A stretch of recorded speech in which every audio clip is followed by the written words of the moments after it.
Welcome to BBB9 news channel. Donakonda క్వారీలో ముగ్గురు సమాధి డ్రిల్లింగ్ లో జరిగిన కొండ చర్యలు.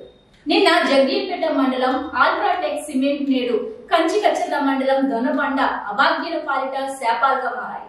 ఎన్టీఆర్ జిల్లా కంచికచర్ల మండలం పరిటాల సమీపంలో దొన్నబండ పవన్ క్రషర్ కి చెందిన క్వారీలో బ్లాస్టింగ్ పూర్తయిన అనంతరం ఏర్పడిన పెద్ద బండల స్లాబ్లను చిన్నవిగా చేసి బ్లాస్ట్ చేసేందుకు సోమవారం ఉదయాన్నే క్వారీకి చేరుకున్న 4 కార్మికులు హోల్స్ పెడుతున్నారు.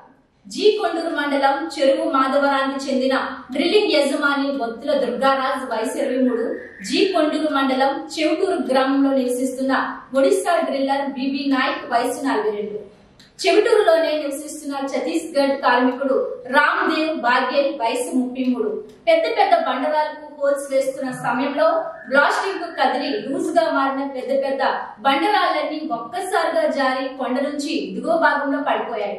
3 కార్మికులు కిందకు జారి పడిపోయారు. దీంతో దుర్గారాజ్, BB నాయక్, రామ్ దేవ్ బాగేల్ బండరాల కింద పడి అక్కడికక్కడే మృతి చెందారు. అయితే వీరితో పనిచేస్తున్న మరో వ్యక్తి ఈ ప్రాంతానికి దూరంగా ఉండటంతో అతను క్షేమంగా బయటపడ్డారు.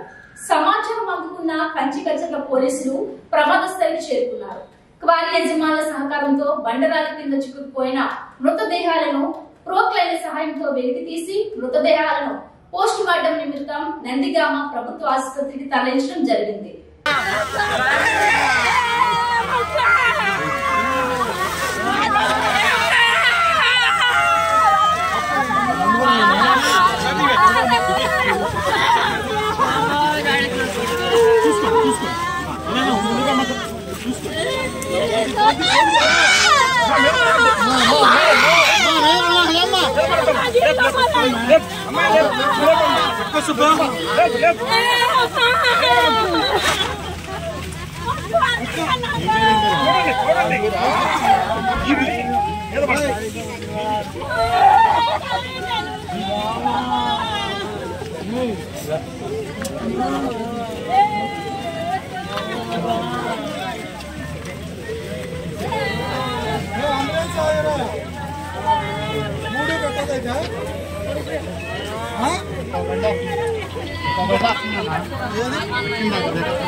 Hey!